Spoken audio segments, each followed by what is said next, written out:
it's Nikki and welcome back to Live a Little, your cozy corner of the internet for the in-between bits of life. I have been pondering a lot recently about how I just really miss being cringe. I'm sure I am being cringe most of my life, but I miss when we just did not care about being perceived and how others perceived us. Or perceiving others, that was a lot of perceive. I just miss having an individual personality and being unaware of it. I genuinely feel like everyone has kind of merged into one type of person, and especially Gen Z and like the generation who has been brought up on TikTok and not knowing what it's like to not grow up with a phone glued to their hand. It's weird. I'm so glad that I grew up just before phones became such a big part of life. I didn't get my first phone till I was, I think, 12 or 13. 13, I think. And it was like my mum's old like iPhone 5. And then before that, I just had my dad's BlackBerry flip phone. All I had on it was my mum's number, my dad's number, and Brick Breaker. And those were the three things I had on the phone. Now you just have constant access to each other, to, different aesthetics, different inputs, different ideas. It is so bloody overwhelming. And I feel like, my job is quite literally putting myself online and looking at what people are talking about and discussing and the trends or what was trends. I really feel like we are just losing individuality and uniqueness where it is genuine. And I feel like even I feel that I am revolting against this kind of group collective mentality or this group interest of different things. But even that has become something that I am actively doing. Like, I actively feel like I'm having to be like questioning, do I actually like this? Or do I like this because other people do? Do I actually enjoy this person's music, or do I like it because everyone is listening to them at the moment? And it's a shame that we don't just have our own hobbies or our own interest just because, not because you've seen them from somewhere or someone has influenced you. And of course we're constantly influenced by each other. As far as, the age of time, we've been influenced by each other in some way. But I feel like I miss doing things without thinking about how they looked or how I was seen, especially when I would, go to school wearing certain outfits and I actually liked them at the time. And I think now, like, God, that was cringe, but that's okay. And I feel like now kids just don't go through a cringe, awkward phase. They just become like fully fledged adults all of a sudden who have like, I don't know, like £40 skincare products and know what they're doing and who they are. But I don't think they do not know what they're doing or who they are because they've never been given the time or space to actually form their own personality. And I feel like a lot of this is because of TikTok, because you are constantly inundated by so-and-so core, clean girl makeup, this is the product you need to use at the moment. This is the artist that everyone's listening to. This is the show that everyone's watching. That you actually just don't get a minute to breathe and sit in silence and be like, hang on, what do I actually like? Like, what actually makes me happy? What do I want to do for myself? And I feel like we're so far gone, or at least I feel like I am, that I'm actively catching myself being like, well, do I like this because I like this? Or do I like this because everyone is telling me I need to watch or listen to this and it's good? And that's when it gets worrying, because we all think we're being individual and we all think we're, we've all got our own personalities, but we actually aren't given time or space to mess up or to, I don't know, get a bad haircut without being so aware of being perceived for having a bad haircut, for an example. And I miss that. I had so many embarrassing phases growing up, like so many. In sixth form, oh my God, I used to wear a polo neck every single day without fail with a graphic t-shirt over it. it was like every single day. That was one phase. And then I had another phase where I thought I was a mysterious librarian and was wearing a sweater vest every single day. It was just, you know what? And at the time, there was probably an element of me that was doing it because other kids around me were doing it. But I wasn't so aware of being, like, I wasn't aware that all this might be perceived as being cringe. I was aware of being perceived, but I don't think I cared that much about, like, okay, this might be a bit cringe. And so I don't really feel like I was quite in the generation yet that, or age group yet, that cared about being safe and doing things that were trendy or doing things that everyone around me was doing. Of course, we all want to fit in. Like, when you're younger, fitting in is the only thing you want to do. It's, if you're a black sheep or you feel like you do one thing that is different, it is kind of, you feel penalized for it and like an outsider for it. But actually, when you get older, you learn that those are the most important things you have, are the things that make you different. Like, I've learned over the last couple of years, whether it's, I don't know, my hair color, the fact that I had pink hair for 4 years, or it's, I don't know, liking a certain song and coming across it just from nowhere. I feel like there is so much external pressure and external noise and external input that you just don't get a second to be. And if we don't get that, then how do you know that in life you're navigating it in a authentic way? You don't, because you're never given the space to think. And of course, you can give yourself that space by getting off your phone and like quite literally touching grass and pondering over what you enjoy. Like, my favorite thing is, say, I don't know, I hear a song and I've never heard it before, and I'm like, oh, I like this song. I don't know what it is, but I want to find out. That is a song that I've authentically found, that I can know for a fact that is real, that I like and that I have found because I like it.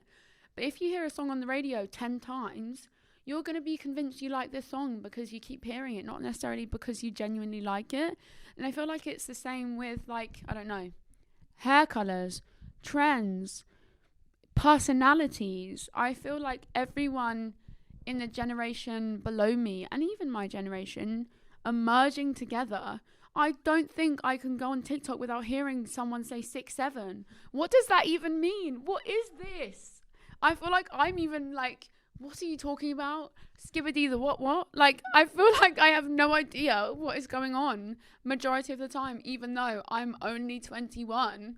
So much happens in this gap between every single decade and every single century. And I feel like, as a result, I am so glad that I grew up before this generation where TikTok is how people get their news, how people get their interests, how people get their personalities.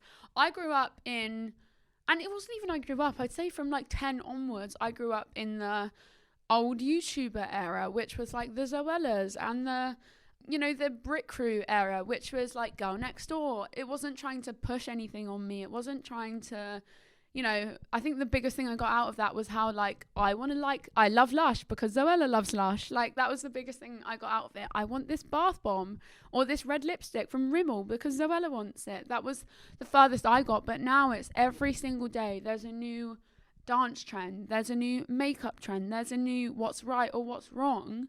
So how can you navigate the world or navigate finding yourself? And I think from like being born to literally 30, people do not have a self-established, self-realized idea of who they are as a person, let alone now. I don't know if people ever will find that true sense of self and assurance in themselves if they're constantly trying to mold themselves to what is current and what is in fashion or in trend, or whether that's literally simple as like the vernacular, like words people use, or it's songs. I feel like when I was younger, I remember being so worried about not knowing certain like slang words that people would use in and around my school, because I was like, oh my gosh, I'm going to stick out like a sore thumb if someone says this word to me and I'm like, what does that mean?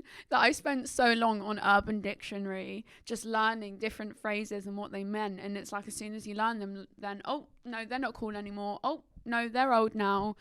And it's just that times 1,000 because you have that. But instead of it just being like you amongst your friends or your peers at school or work, it's you and 1,000 other opinions. Here's this, here's that, here's this, here's that. How are you supposed to know how much of that is yours and how much of that is just everything you're being fed and told? You don't. And I'm the same. I'm like so aware of it. I'm so aware that I'm doing it as well. I'm like, oh no, I need to do this video for my social media because that's what's on trend now. This is the music I need to use because that's what's on trend now. That it's the same idea where you're constantly like, oh, what do I need to do now? Constantly chasing like what is next, that you don't actually get a minute to sit in like the version of you are now. And I think it's a shame when you don't do that because then there's no growth. Like I feel like we're all very overgrown. Like there's literally 13-year-olds that act like they're 23 because they're so matured, but they're also very stunted. Like they haven't had a minute to make mistakes or to do embarrassing things or to do things that in the moment you're like, oh my God, I wish the ground would swallow me up.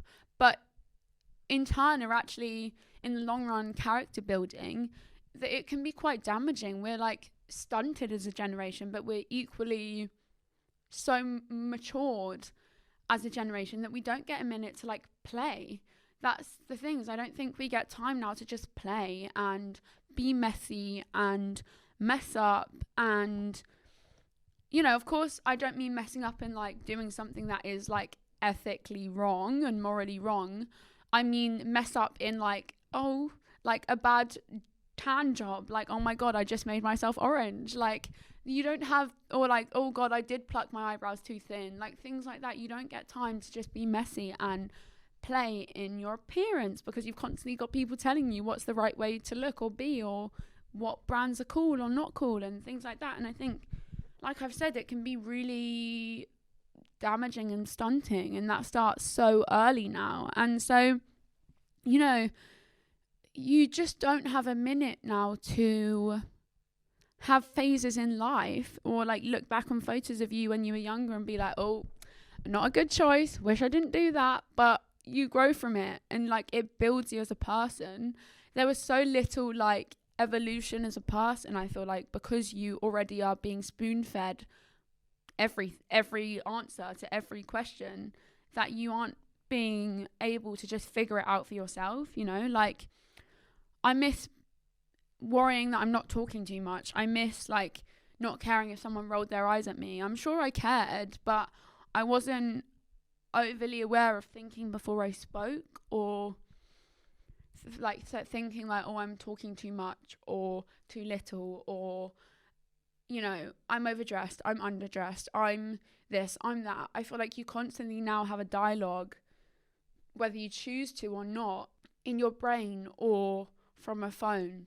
And obviously we rely so heavily on technology now that like this constant dialogue of like, this is cringe, really affects your ability to just express yourself. I feel like no one has hobbies anymore because they think that's cringe.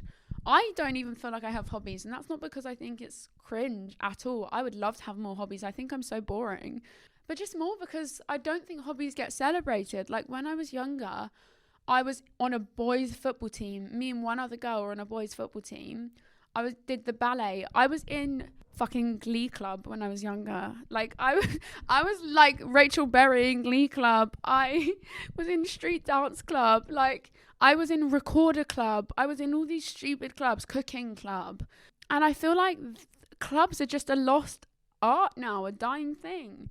And look, I might be wrong because I'm not down with the kids. And I know I'm saying this like I'm 35. I'm 21. I am like a newly adult myself.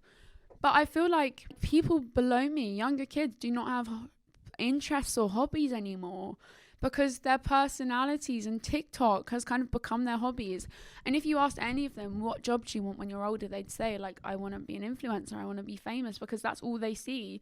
So they don't even really have that many aspirations outside of that. Like when I was younger, I wanted to be a singer, I wanted to be a doctor, I wanted to be all of these different things. And am I doing any of them? No, I'm doing something completely different. But I feel like if you're not given the room to play and let your young self make mistakes or do embarrassing things, then how do you know what you want to do. You're constantly like, and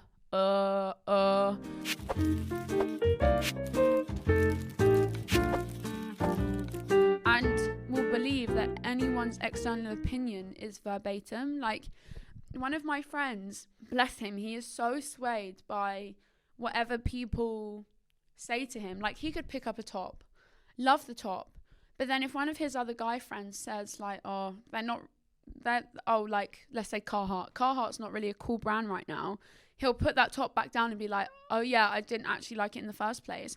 I feel like that's what's happening on just like a much larger scale, that none of us have interests anymore, none of us have hobbies, and none of us have things outside of our phones and our work to talk about or have passions about, because it's not seen as cool, it's seen as cringe.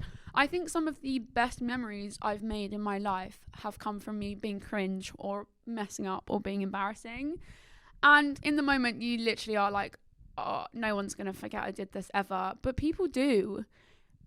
Being cringe is a dying art, you know, like being cringe is a dying personality trait, and I miss it. I miss falling over in the middle of like a class, or I don't know, singing at the top of my lungs to a song in front of people that, you know, I may have worried what I thought, but just did it anyway, just because. Like, I miss having this sureness and assurance in myself, and it's like, I do feel like I have it, but even if I try and really take a moment to hone in on like what makes me happy, what do I want to do. Like, I actually recently started pottery classes just because, not because I want to be good at them, not because I think that it's going to become my full-time job, but because. And I feel like no one does anything now just because. I feel like we start everything as a means, as like, we need to be really good at this, whether it's painting or singing or I don't know, whatever it is.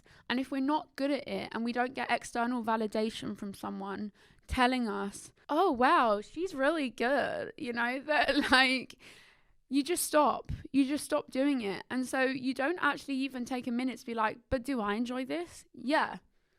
Okay, if I enjoy it, then why does it matter if someone's validating me externally or invalidating me?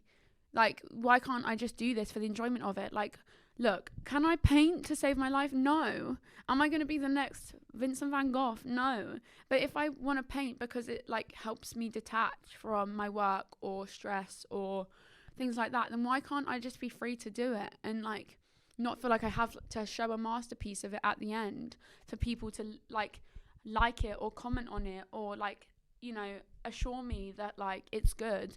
I feel like we've become so caught up in external validation and acknowledgement from other people that we don't even allow ourselves to self-assure ourselves and validate ourselves, because we don't know what that looks like. And I do this all the time, you know, I'm so aware of what other people think of the things I'm doing that I really struggle to stick with things. Like, I've done one pottery class in summer and I did another one recently, but I think after not being instantly good at that pottery class, I was like, oh, I'm going to stop. Why can't you just enjoy not being good at something and like bettering yourself and enjoying it just because, and like having something to show for it and being like, wow, this is cool. It's like we just don't want to do something because our friends aren't doing it anymore, and that's such a shame when you don't feel like you do anything for yourself, and it's all got to come from like this bigger place of like, I only do this because my friends do it, or like I only will do it if my friends do it. I think that's a shame, you know. People just grow up on social media and know no different. And look, I get it, being perceived is terrifying, but when you build your personality around avoiding being embarrassing, then you actually lose the joy of genuinely living. You lose the, like that was scary, but I did it. And like that was cringe, but oh well. And like I'll laugh about it later. You lose that massively. And I think those are some of the most like formative years. Like the formative years are the ones when you can look back and tell your children or tell your friends the embarrassing story. Like sometimes you just, look, if you don't know why you're doing something, sometimes just do it for the plot. So you have a good story to tell when you next see your friends. And I think that's a reason enough to be like, I'm going to do it because it's cringe. There's this account I follow, and every day she does something that's cringe and that's scary, whether it's like going out to eat by herself or it's going to the cinema by herself. Why are we so worried about what other people are doing? Like, just if you're hungry and you want to go and eat. Not because, like, don't not go because you're scared of people seeing you by yourself and then thinking like, oh God, like, she looks lonely or she looks like she has no friends. Who the fuck cares? No one cares. And I promise you, no one does care. Like, no one cares as much as you think they do. They might be like, okay, that's a bit weird, or like, okay, could never be me, but okay, could never be you. What a sad little life, Jane, that it could never be you, that you can never go out and like enjoy your own company and like read a book while you eat your lunch, like alone. I actually happen to really enjoy being alone and like sitting in my own like silence, you know. I actually really enjoy that. I enjoy doing something by myself, and I feel like it's such a shame that people feel like they can't enjoy their own company even because they're worried about how they're being perceived by strangers. And a lot of the time it's not even a thing. It's just rules and beliefs they've made up and things they've made up in their own head, that they've convinced themselves that they can't do. And therefore, like, you know, they feel like they have to be mysterious and like they have to conform to staying in these lines of things that they do because they're so worried of like doing things that scare them or that take them out of their comfort zone. I think that's the thing, is we've got so comfortable being in our comfort zones. We have everything at a click of a button. We don't actually ever need to venture out of our comfort zones if we don't want to. Even I'm like that. I hate going out of my comfort zone because it's the unknown and it's scary, and like, why would you want to put yourself in like a fearful place if you don't have to? But if you don't, this is going to sound, look, this is me already being like, I feel like I have to preface this by being like, this is going to sound so cringe.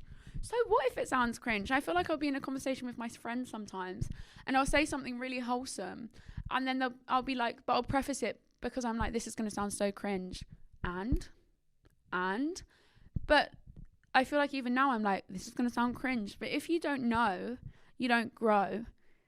If you don't try something, you will never know.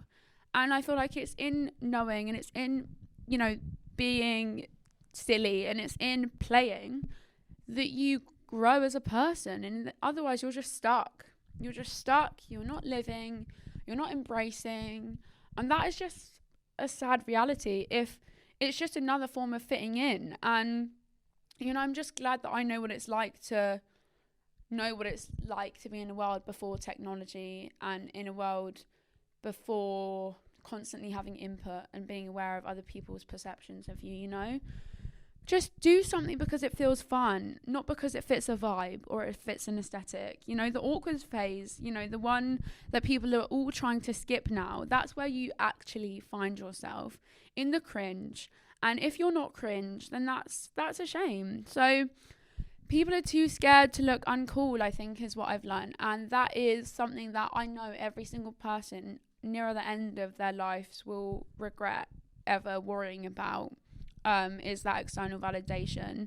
Because being cringe is just visible evidence of trying. You might try and fail, but at least you tried something new. You tried something different. You tried something scary, out of your comfort zone, whatever it may be.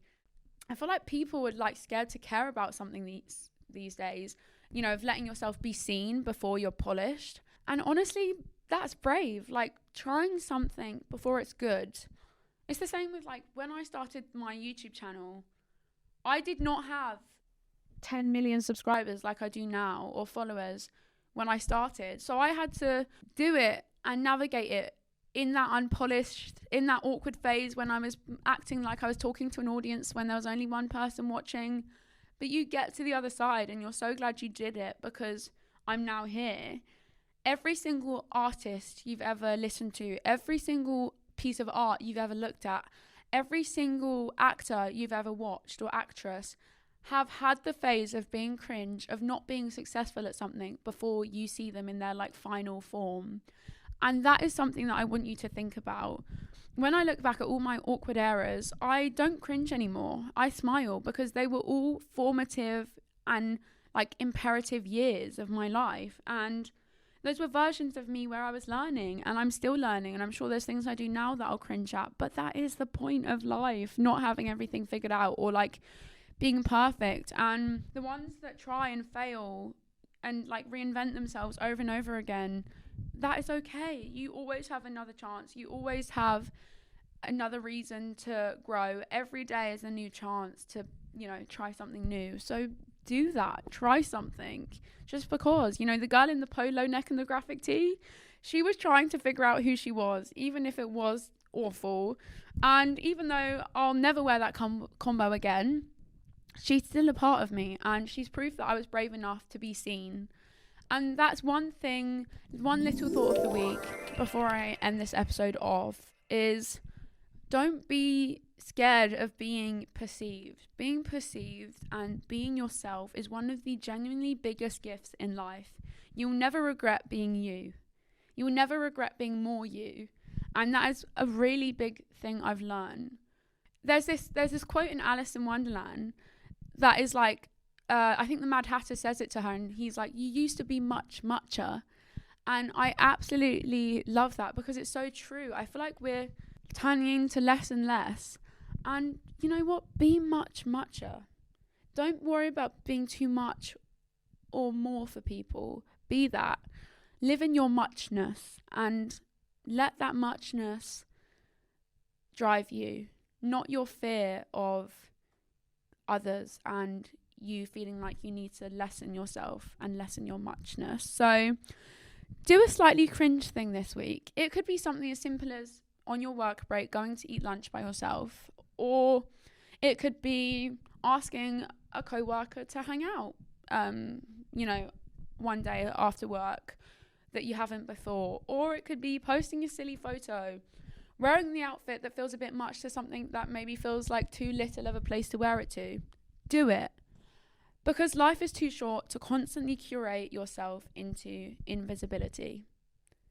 And that is what I want to say. Live in your muchness and don't curate life into, invisibility. Hashtag be weird. Hashtag be bad at things. Hashtag be unfiltered. That is where the true growth and fun is.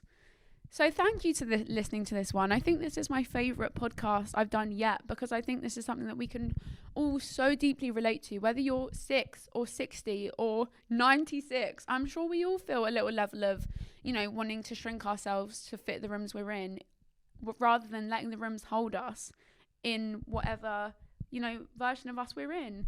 I'm fed up of shrinking myself to fit instead of, letting other things hold me. And so it's something to us, being embarrassing and being cringe is something not to be ashamed of. It's something that says something big. It is something to celebrate, and ultimately it means you are actually alive. So feeling cringe is a good feeling. Do not fear being cringe. I miss that, and it's good. Do not fear it. Embrace it. So here's to the awkward phases. Here's to the more strange outfits to come. Here's to the embarrassing moments, and to caring just enough to be cringe again. But until next time, take care of yourselves, and of course, like always, live a little.